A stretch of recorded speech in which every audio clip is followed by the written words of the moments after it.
All right, everybody, welcome back.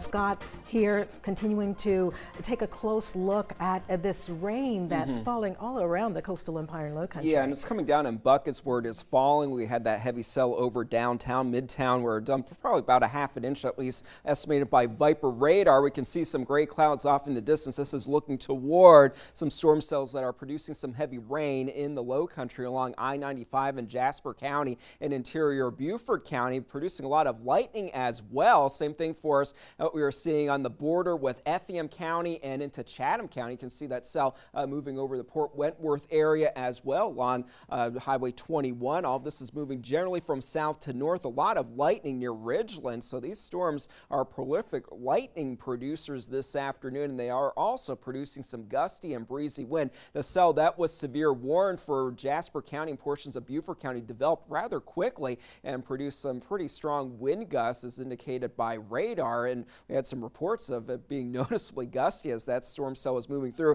Viper radar is also indicating the potential for some hail mixed in with some of those larger cells that are moving through right now. We haven't had any reports just yet, but that risk is there as we head into the evening hours along with the strong wind risk. And what we are watching for later on this evening is moving into western Georgia now, more toward middle Georgia, stretching from the Atlanta metro down to through Albany and Bainbridge, Georgia. A lot of energy is with this. We actually did have a tornado warning earlier near Atlanta, so we're going to have to watch out for that potential for a couple of brief spin-up tornadoes as this cluster of storms moves through for the remainder of this evening. Overnight, conditions will improve, but another round of storms will be expected for our Friday. So as far as Thursday evening, heavy rain is expected. We could see some issues with some flooding in areas with poor drainage. Strong wind gusts are a potential as well, at least a medium risk for that. Wind gusts in excess of 40 to 45 miles per hour. And then for tomorrow, scattered severe storms are expected once again. So Friday will be a weather aware day for us. Also,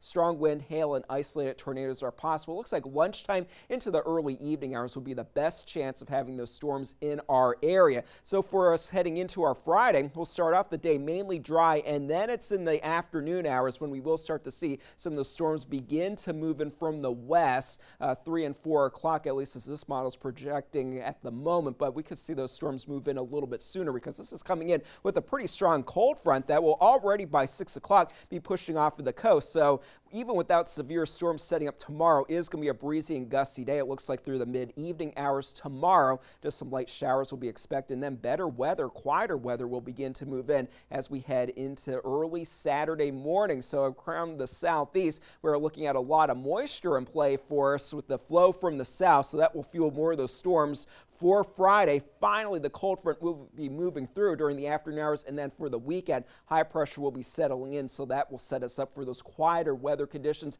Temperatures will actually be trending a little bit below normal for our Saturday, but then for Sunday, we'll gradually warm up again. For tonight, evening storms are expected with that potential for some strong and severe storms. Friday will be a weather-aware day because that potential for severe storms during the afternoon and into the early evening hours. And there we go, lots of sunshine for Saturday and Sunday. Temperatures next week will be warming back into the lower 90s, 92 degrees by next Thursday with perhaps a few spotty showers or storms. That's a look at your forecast for now. We'll have more coming up in just a bit.